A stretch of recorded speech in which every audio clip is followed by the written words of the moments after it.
Bonjour et bienvenue sur La Santé par Nature, un podcast sur la santé abordé sous l'angle de la prévention, naturelle et de bon sens. Car comme on le dit très justement, mieux vaut prévenir que guérir.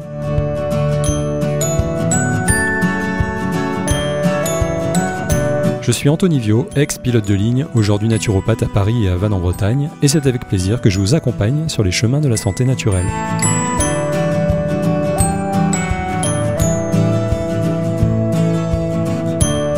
Si j'ai changé de profession, c'est au départ à cause d'un fort sentiment d'éco-anxiété, en particulier depuis l'épisode Covid. J'avais la chance de faire un métier fabuleux, mais j'avais l'impression de ne plus être aligné avec qui j'étais vraiment, de ne plus être en accord avec mes convictions environnementales. Je raconte d'ailleurs ce tiraillement intérieur dans un essai à paraître en librairie le 3 octobre 2025, publié aux éditions de l'Aube. Son titre est « Voyage interrompu ». J'y raconte le métier de pilote de ligne, vu de l'intérieur, en regard de mes prises de conscience écologiques. Si vous souhaitez le lire, vous pouvez dès maintenant le commander sur les sites de librairie en ligne et faire une bonne action puisque je reverse tous mes droits d'auteur à l'ONG Médecins sans frontières. N'hésitez pas également à me contacter ou à vous rendre sur mon site si vous souhaitez prendre rendez-vous pour une consultation ou un suivi de naturopathie, de réflexologie ou d'énergétique. Et en attendant, je vous souhaite une bonne écoute.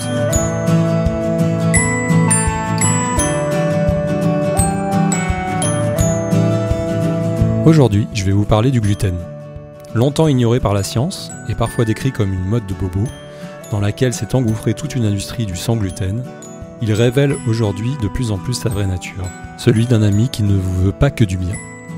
Faire de la prévention, en termes de santé, c'est en premier lieu enlever ce qui nous fait du mal. À ce propos, Albert Einstein disait « Une personne intelligente résout un problème, une personne sage l'évite ». Et vous allez voir dans cet épisode, le gluten moderne peut nous faire du mal. Chacun de nous y a une sensibilité plus ou moins grande, et pour la plupart d'entre nous, il ne se passera même rien lorsque nous en mangerons. Mais comme le gluten est un peu fourbe, ce n'est pas parce qu'il ne se passe rien à court terme et qu'aucun symptôme n'apparaît que des dégâts ne sont pas potentiellement en train d'être faits dans notre tube digestif.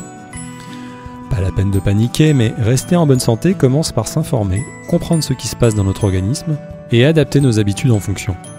Vous le savez, c'est pour ça que je fais ce podcast, pour donner de l'info sur la manière dont notre corps fonctionne, pour donner du sens à ce que nous mettons en place dans notre quotidien sans se mettre des œillères. C'est l'esprit de la naturopathie. Si vous souhaitez en savoir plus sur le gluten, je vous recommande d'ailleurs la lecture du livre Gluten du journaliste scientifique Julien Venson, sur lequel je me suis en partie appuyé pour faire cet épisode, mais également le livre L'alimentation ou la troisième médecine du docteur Jean Seignalais, ou le livre GAPS, le syndrome entéropsychologique de la docteure Natasha Campbell-McBride.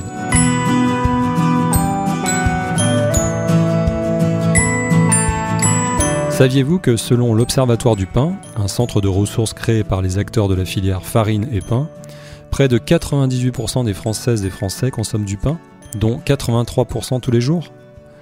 Normal, en France, nous faisons pousser beaucoup de blé, donc il faut ensuite le manger. Comment ?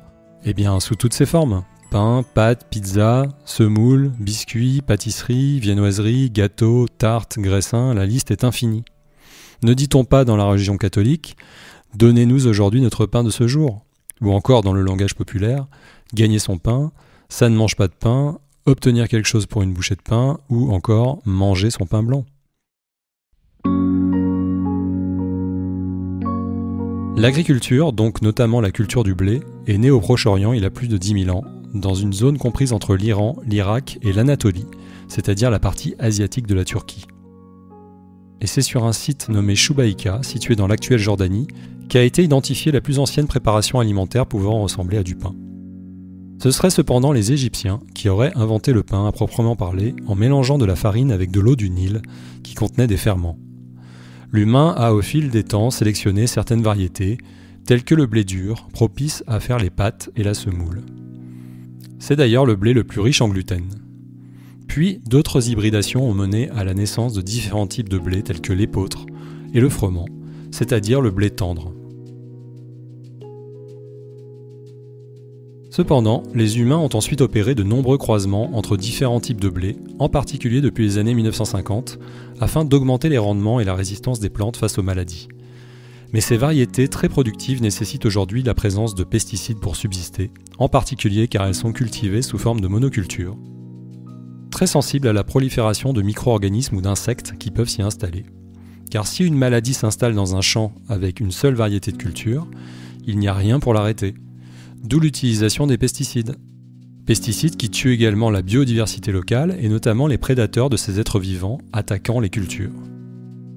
Un véritable cercle vicieux morbide donc, d'autant plus que l'on retrouve des résidus de ces pesticides dans tout ce que l'on mange qui contient de ces céréales.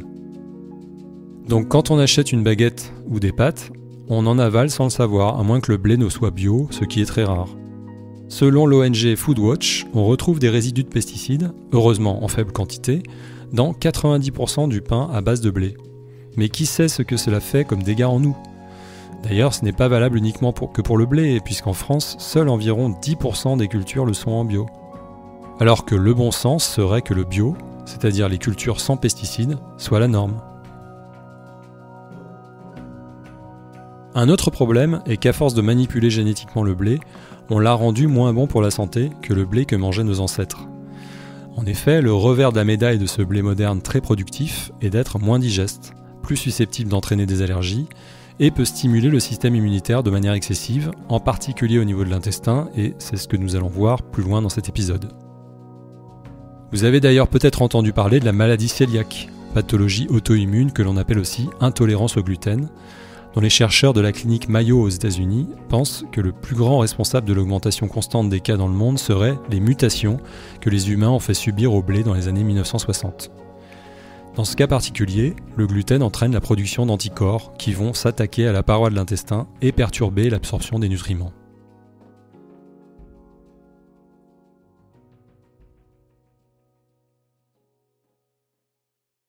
Alors, qu'est-ce que c'est que le gluten ?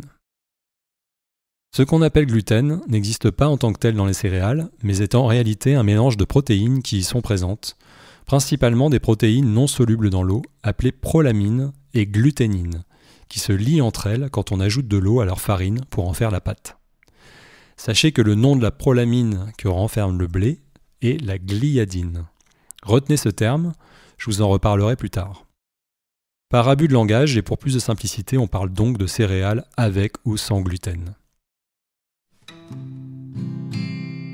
Initialement, les croisements qui se sont faits de manière naturelle entre les différents types de blé ont entraîné une augmentation de la quantité de ces protéines spécifiques formant le gluten, et c'est cela qui permit aux Égyptiens de faire du pain. Car oui, il se trouve qu'il faut du gluten pour faire du pain. Gluten signifie colle en latin. On retrouve d'ailleurs le préfixe glu, comme dans la glu. C'est cette colle qui va emprisonner les bulles de gaz carbonique créées lors de la fermentation du levain ou des levures utilisées pour la panification, et permettre à la pâte d'être élastique et de pouvoir gonfler sans se déchirer. C'est pour ça qu'il n'est pas évident de faire du pain sans gluten et qu'il faut le remplacer par autre chose. Sachez que les boulangers ont même le droit de rajouter du gluten dans leur pain, même dans les pains dits tradition. En effet, contrairement au pétrin traditionnel du boulanger d'antan, ou que l'on retrouve dans certaines petites boulangeries, les procédés industriels actuels nécessitent des farines contenant beaucoup plus de gluten pour être pétries mécaniquement, puis subir la congélation après une cuisson partielle, puis le stockage, le transport jusqu'au lieu de décongélation et enfin la cuisson finale sur le lieu de production ou de vente. Et puisqu'on parle de pain, connaissez-vous la différence entre levure et levain ?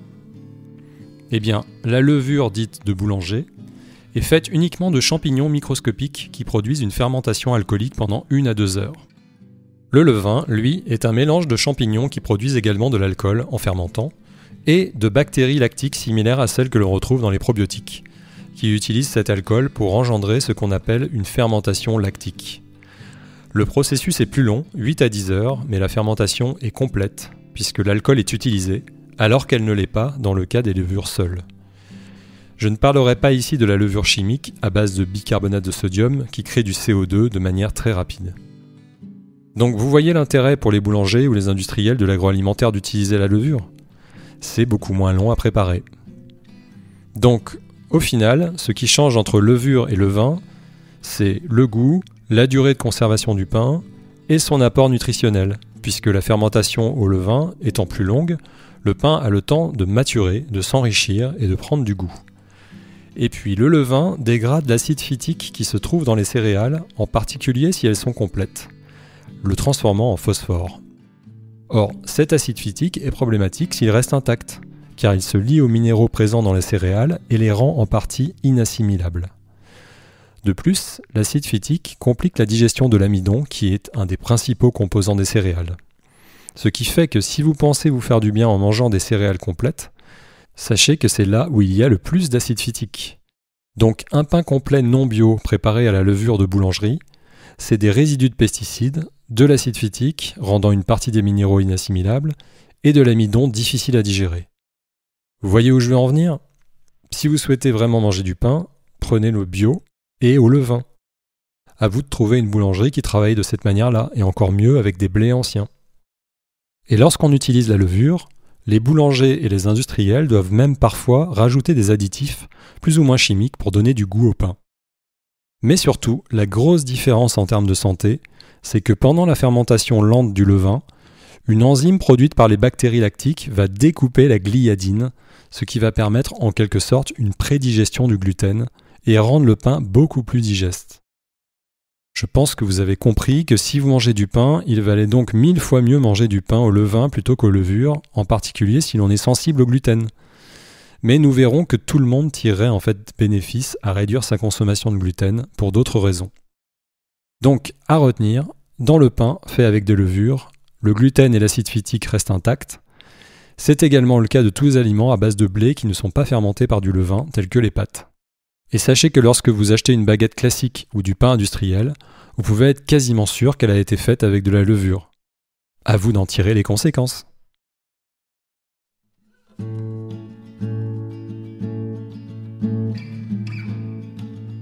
Alors, que se passe-t-il dans notre tube digestif lorsqu'on mange du blé ? D'une manière générale, sachez que les protéines présentes dans les aliments sont découpées à l'aide d'enzymes tout au long de leur trajet dans l'estomac et l'intestin grêle. Si ce phénomène ne se produisait pas, elles seraient trop grosses pour passer à travers la paroi intestinale et nous serions en carence de protéines. Imaginez un filet de pêche. Seuls les tout petits poissons peuvent passer à travers.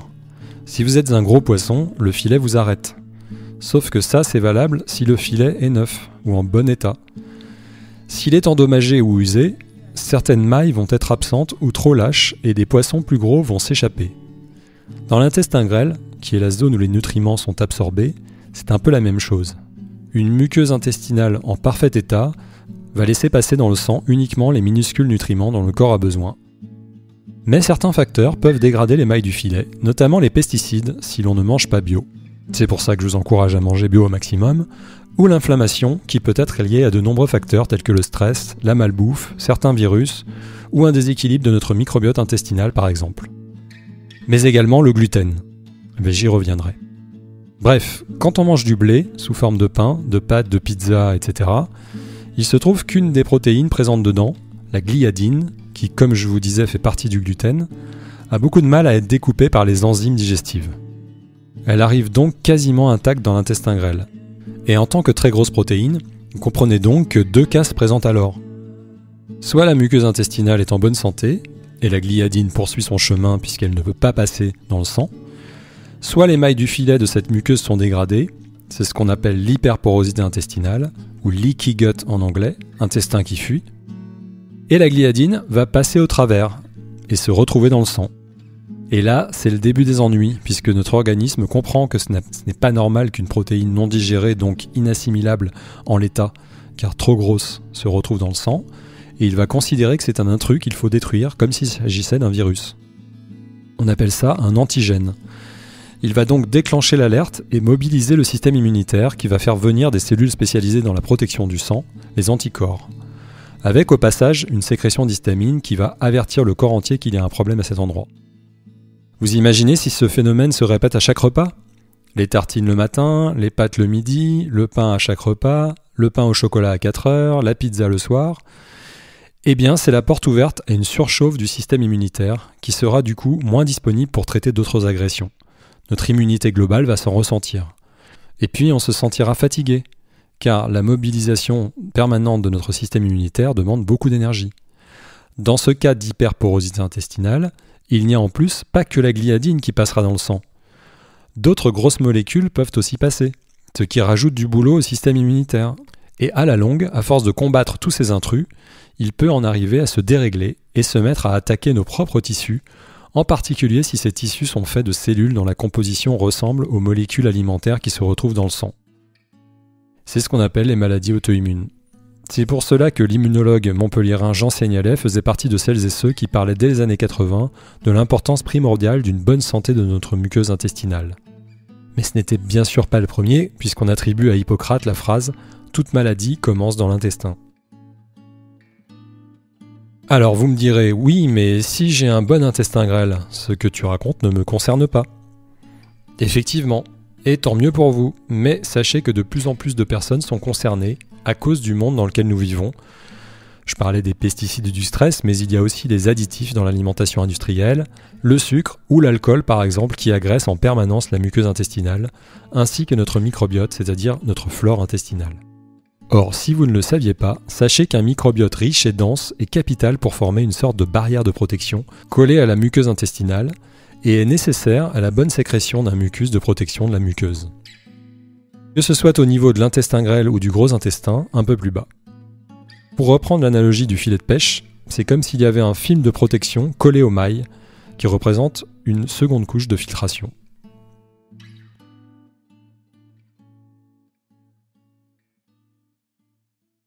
Autre problème, les prolamines, donc la gliadine dans le cas du blé, entraînent une sécrétion de zonuline. Alors qu'est-ce que c'est que la zonuline ? Eh bien, c'est une protéine qui diminue l'adhérence entre les cellules de l'intestin grêle, que l'on appelle entérocytes, censées être collées entre elles, grâce à un système que l'on appelle jonction serrée, pour empêcher le passage dans le sang du contenu de l'intestin grêle.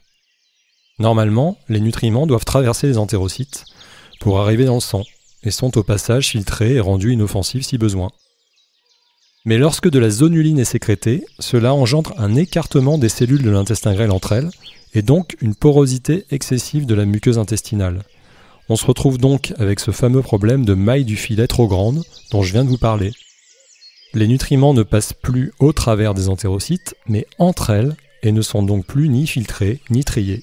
N'importe quoi peut donc se retrouver dans le sang, entraînant le phénomène dont je vous ai parlé précédemment. Le taux augmenté de zonuline est objectivable par dosage dans le sang ou dans les selles, donc grâce à cela, il est possible de savoir où l'on en est dans sa perméabilité intestinale. Et qu'est-ce qui entraîne une production excessive de zonuline ? Eh bien, un excès de bactéries au niveau de l'intestin grêle, phénomène que l'on appelle SIBO, des virus ou la présence de prolamines dans l'intestin. Je vous rappelle encore une fois que les prolamines font partie des protéines qui composent le gluten, telles que la gliadine dans le blé, mais peuvent aussi venir du seigle, de l'orge, de l'avoine, etc. Elles se fixent à des récepteurs sur les entérocytes, ce qui déclenche la sécrétion de zonuline et l'écartement des cellules composant la muqueuse intestinale. Alors, vous me demanderez sûrement, pourquoi est-ce que le corps fait ça ? Eh bien, c'est une réaction de défense, un peu comme quand vous avez une gastro-entérite et que vous avez la diarrhée. C'est un peu le même mécanisme. Les cellules intestinales s'écartent pour laisser passer de l'eau dans l'intestin grêle, dans le but d'entraîner l'évacuation des intrus qui s'y trouvent vers le bas du tube digestif, puis hors du corps, un peu comme une chasse d'eau. L'organisme semble, dans le cas de la gliadine, être agressé par le gluten et réagir comme s'il s'agissait d'une pullulation bactérienne intestinale. Je n'invente pas tout ce que je vous dis aujourd'hui, tout est très bien décrit par la science, en particulier par le docteur Alessio Fasano, spécialiste mondial de la zonuline à l'école de médecine de l'université de Maryland aux États-Unis. Et c'est ce mécanisme qui pourrait être la cause de la sensibilité au gluten de nombreuses personnes.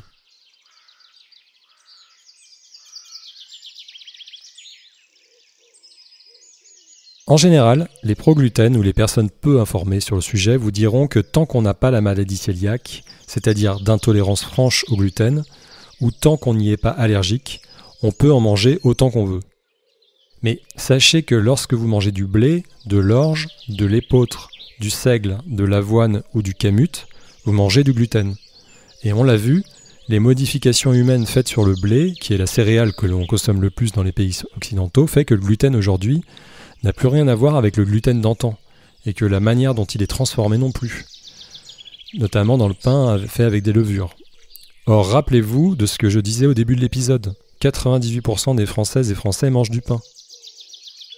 Puis rappelez-vous aussi, les industriels de l'agroalimentaire n'hésitent pas à rajouter du gluten dans leurs produits pour créer de la texture et faire prendre du volume. Selon l'Observatoire de la qualité de l'alimentation, en 2012, 41% des produits alimentaires étudiés dans les rayons français contenaient du gluten. Donc un certain nombre d'entre nous ne sont pas malades, mais présentent une sensibilité au gluten. Alors qu'est-ce que ça signifie ? Eh bien que de nombreux symptômes peuvent apparaître lorsqu'on mange des céréales contenant du gluten, mais on ne fait pas forcément le lien avec ce qu'on a mangé. Pourquoi ? Et notamment parce que cela nous paraît absurde d'incriminer des aliments que l'on mange depuis qu'on est tout petit, et que tout le monde mange autour de nous, puisqu'ils font partie de notre patrimoine culturel et gastronomique.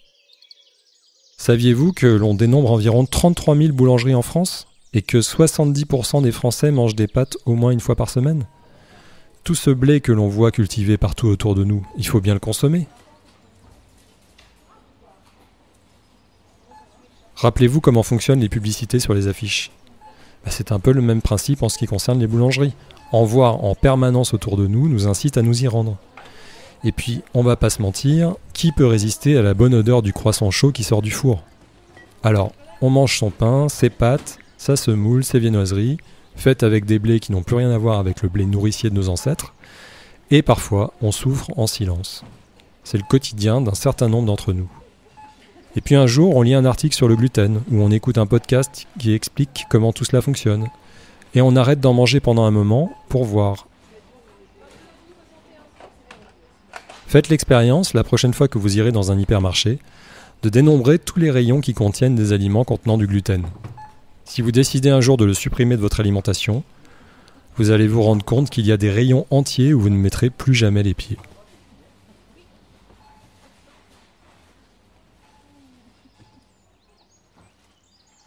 Selon plusieurs études, la sensibilité au gluten toucherait jusqu'à 15% de la population française, ce qui est énorme.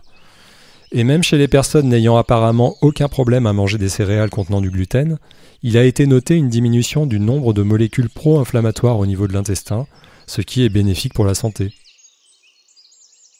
Il me semble que de plus en plus de médecins sont conscients de tout ça, qu'il s'agisse de médecins entre guillemets conventionnels ou pratiquant la médecine intégrative.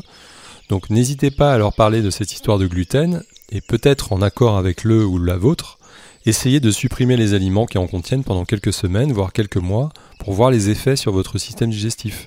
C'est quelque chose de très simple à faire, et je vous donnerai tout à l'heure une liste d'aliments pour remplacer ceux contenant du gluten.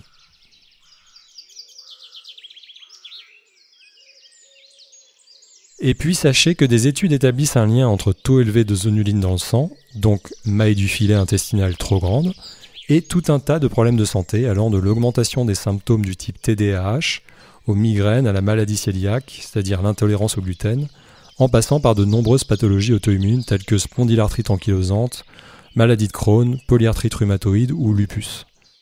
Je vous mets en lien un article du docteur Fasano qui explique tout cela et liste tous ces troubles dans la revue de l'association de gastro-entérologie américaine pour que vous puissiez vous faire votre propre avis et en parler avec votre médecin, car ce n'est pas le but de ce podcast, car je rappelle que je ne suis pas médecin et que la naturopathie n'a pas pour but de soigner les maladies, mais uniquement de faire de la prévention. Ah oui, par contre désolé, mais l'article est en anglais.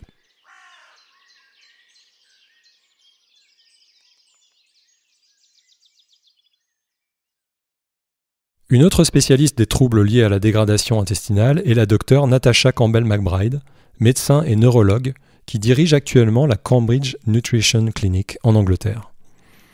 Elle a écrit un livre que je vous recommande qui s'intitule GAPS, le syndrome entéropsychologique, où elle analyse les liens entre la santé intestinale et de nombreux troubles psychologiques. Elle explique notamment que les protéines du gluten sont transformées dans l'estomac en une substance nommée glutéomorphine, qui est un peptide opioïde mimant l'effet de la morphine. Cette glutéomorphine est censée être désactivée par les enzymes digestives présents sur la paroi intestinale, mais lorsque la muqueuse n'est pas en bon état, elle n'est pas désactivée et passe dans le sang telle qu'elle. Elle va donc ensuite se répandre dans le corps, et notamment au niveau du cerveau, où elle peut se fixer aux récepteurs à opiacés et entraîner des réactions neurologiques et des troubles du comportement. Hyperactivité, dépression, troubles de l'attention, agressivité, constipation et même autisme. Sachez que les produits laitiers entraînent potentiellement le même phénomène avec la casomorphine, issue de la caséine, une protéine laitière. On appelle ces substances venues de l'extérieur, glutéomorphine et casomorphine, des exomorphines, en opposition aux endomorphines ou endorphines que notre organisme sécrète directement. Cette découverte n'est pas nouvelle puisqu'elle fut mise en évidence par des chercheurs du laboratoire de biochimie de l'Institut national pour la santé mentale des États-Unis dans les années 1970. C'est en travaillant notamment sur cet axe que la docteure Campbell McBride a réussi à sortir en partie son fils de l'autisme qui le touchait. Je vous mets en lien cette histoire et je vous encourage à lire son livre que je trouve passionnant si le sujet vous intéresse. Et concernant cette maladie, comme l'écrit Julien Venson dans son livre Gluten, l'alimentation sans gluten et sans caséine permet vraisemblablement de limiter la perméabilité intestinale déjà présente et surtout empêche l'exposition aux exomorphines du blé et de la caséine qui ajoutent aux perturbations cérébrales d'enfants déjà malades. Et sur le sujet des produits laitiers, je vous renvoie à l'épisode 29 de mon podcast. Autre problème lié à cette glutéomorphine, et ceci est également valable pour la casomorphine des produits laitiers, comme la morphine, une sensation agréable apparaît lorsqu'elle se fixe sur les récepteurs du cerveau, ce qui peut créer une dépendance similaire à celle d'une drogue, qui nous pousse à en reconsommer. Et ce, même si vos intestins sont en bonne santé, puisque rappelez-vous, les prolamines du gluten peuvent entraîner la sécrétion de zonulines, qui crée temporairement un écartement plus ou moins important selon les personnes des cellules de leur muqueuse intestinale. Ce qui permet à une partie de ces substances similaires à la morphine de potentiellement entrer dans le sang et de se rendre au cerveau. Pas étonnant que l'on ne puisse plus alors se passer de pain, de pâtes ou de biscuits, à moins d'arrêter d'en consommer pendant quelques jours. Et je ne vous parle pas du fait que tous ces aliments à base de céréales sont très riches en glucides, puisqu'ils sont faits d'amidon, qui est une succession de molécules de glucose. Or, ce glucose, quand on en mange à tous les repas, favorise le vieillissement prématuré de l'organisme, la prise de poids, et peut insidieusement provoquer lui aussi une sensation de dépendance, en stimulant le circuit de la récompense lié à la production de dopamine.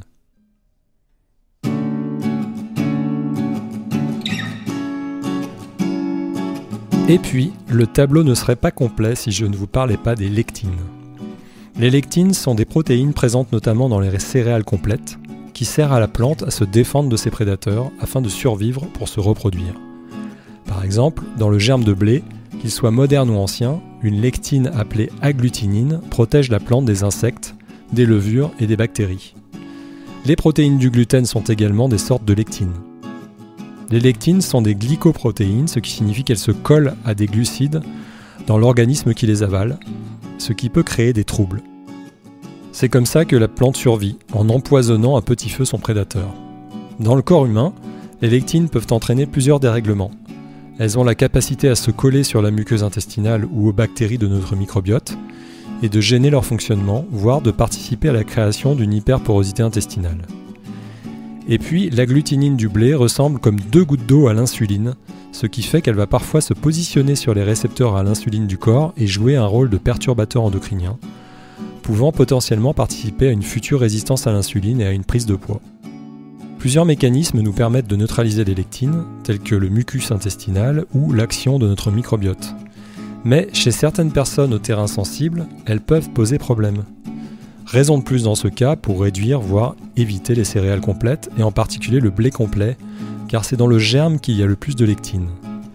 Et sachez que le levain élimine aussi une partie des lectines du gluten. Encore une bonne raison de choisir ce type de pain. Ah oui, et pour information, les lectines sont également très présentes dans la peau et les pépins des tomates, concombres, aubergines, poivrons ou courges. Donc je vous recommande de peler ces aliments et d'enlever au maximum les pépins.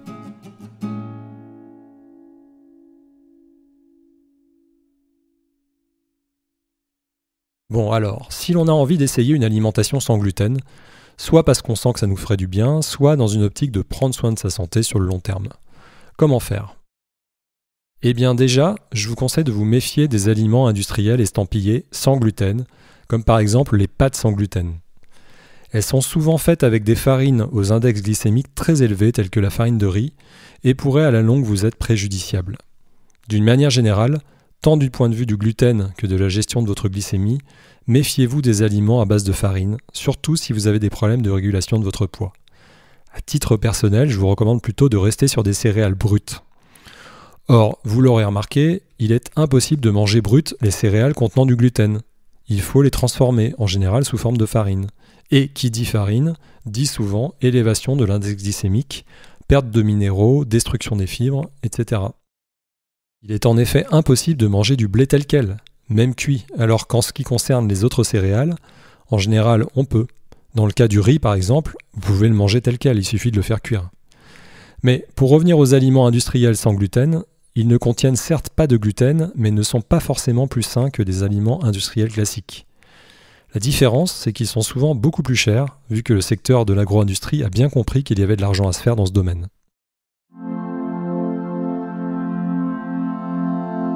Les céréales ou pseudo-céréales les plus utilisées, disponibles en France et ne contenant pas de gluten, sont le sarrasin, le quinoa, le riz, l'amarante et le millet. Mais si vous cherchez d'autres idées de féculents sans gluten, il y a par exemple la pomme de terre, la patate douce, le panais ou la châtaigne. Attention, le quinoa, très riche en protéines, contient des prolamines et peut donc également être potentiellement problématique. À voir au cas par cas donc, mais vous pouvez tester de l'exclure temporairement pour voir ce que ça donne. Quant à la pomme de terre, elle aurait le défaut chez certaines personnes d'augmenter la porosité intestinale. Donc, pareil, à consommer avec modération si vous êtes sujet à ce genre de problème, voire à exclure également pendant un temps si besoin. Donc, en fonction de votre terrain, et dans un objectif de prendre soin de vos intestins, l'idée est d'éviter un temps, qui peut aller de quelques jours à quelques mois, le blé et les autres céréales contenant du gluten. L'avoine, l'orge, l'épeautre, le kamut et le seigle. Concernant le petit épeautre, qui est un blé quasi ancestral contenant moins de gluten, il faut également voir au cas par cas. Et puis, on dit souvent que l'avoine ne contient pas beaucoup de gluten, donc n'est pas trop problématique. C'est vrai que l'avoine contient moins de prolamines que les autres céréales, et d'un autre type appelé avénine, qui ont une structure protéique différente, en général beaucoup mieux tolérée par l'organisme. Sachez que l'avoine peut cependant être contaminée par des prolamines ou des gluténines du blé, de l'orge ou du seigle lors de sa récolte, de son transport, de son entreposage ou de son traitement. Donc, au cas par cas, l'avoine peut être envisagée dans une alimentation sans gluten selon votre sensibilité. Et comme toujours, je me répète, mais si vous souffrez d'une pathologie particulière liée au gluten, n'hésitez pas à demander à votre médecin ce qu'il ou elle en pense. Si vous êtes végétarien, végétarienne ou vegan et que vous mangez des aliments de type imitation de viande, vous ne le savez peut-être pas, mais il peut vous arriver de manger du gluten de blé pur. Ça s'appelle le sétan. Vous pouvez le manger également tel quel. Le sétan est d'ailleurs très prisé en Asie, notamment car il est riche en protéines. Une petite anecdote, un midi, j'étais dans un restaurant vegan et j'ai voulu tester pour voir. J'ai donc commandé un plat à base de sétan, que j'ai trouvé d'ailleurs très bon sur le moment. Eh bien, je ne referai jamais plus ça, car j'ai eu mal au ventre et j'ai été ballonné tout l'après-midi. D'ailleurs, je pense que c'était un bon test pour me montrer que le gluten n'est pas vraiment mon ami. Si vous faites votre propre pain, vous pouvez remplacer les farines de céréales à gluten par un mélange de farines n'en contenant pas, telles que la farine de sarrasin, de châtaigne ou de pois chiches, et de remplacer le gluten par du psyllium, par des graines de lin moulu ou par de la gomme de goire par exemple. Il existe de nombreux sites qui expliquent comment faire et je vous renvoie vers eux parce que c'est pas du tout ma spécialité, je dois le reconnaître. Et rappelez-vous, utilisez du levain et pas de la levure. C'est plus compliqué à trouver ou à faire, mais les bienfaits sont incomparables. Attention également à la bière, elle contient du gluten. Et oui, car elle est faite à partir de malt d'orge qui en est riche. Si vous souhaitez boire une boisson pétillante à l'apéro, je vous recommande plutôt le kombucha, le kéfir ou la ginger beer par exemple. Ou des bières sans gluten si vous arrivez à en trouver. Et il y a aussi le sujet du gluten caché, si vous achetez des aliments transformés. Regardez les étiquettes et si vous voyez marqué agent anti-agglomérant, amidon ou malt par exemple, partez du principe qu'il y a du gluten dedans. Bien sûr, à moins d'être franchement intolérant au gluten ou d'y être allergique, il n'y a pas de risque à consommer une fois de temps en temps ces produits. Mais mes recommandations valent pour l'entretien de la santé à long terme. Et puis bien sûr, gardez en tête que le gluten n'est pas responsable de tous les maux et qu'il faut s'entretenir au quotidien avec une bonne hygiène de vie globale, incluant de l'exercice physique régulier et du mouvement chaque jour, de la relaxation, l'acceptation de ses émotions, une bonne recharge en énergie vitale, dormir suffisamment et se rendre le plus possible dans la nature. Et cela va de soi, mais je le dis encore une fois, parlez-en avec votre médecin et avec votre naturopathe si vous en voyez un ou une.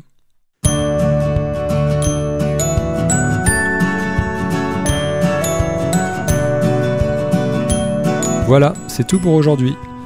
Merci beaucoup d'avoir pris le temps d'écouter cet épisode. Comme je ne suis pas médecin, ce podcast n'a aucune visée médicale, diagnostique ou thérapeutique, mais uniquement informationnelle. En cas de problème de santé, consultez votre médecin et surtout n'arrêtez ou ne modifiez jamais vos traitements médicaux sans lui en parler. La santé par nature est un podcast que je réalise moi-même, donc si vous le trouvez intéressant, vous pouvez m'aider à le faire connaître en mettant des étoiles sur votre appli d'écoute et en le partageant autour de vous. N'hésitez pas également à vous abonner ainsi qu'à ma newsletter pour être au courant de mon actualité et recevoir un conseil de santé préventive gratuit chaque mois. Je vous invite également à faire un tour sur mon site www.antonivio.fr pour en savoir plus sur mon activité ou pour prendre rendez-vous pour une consultation ou un accompagnement personnalisé. Rendez-vous au prochain épisode et d'ici là, prenez bien soin de vous.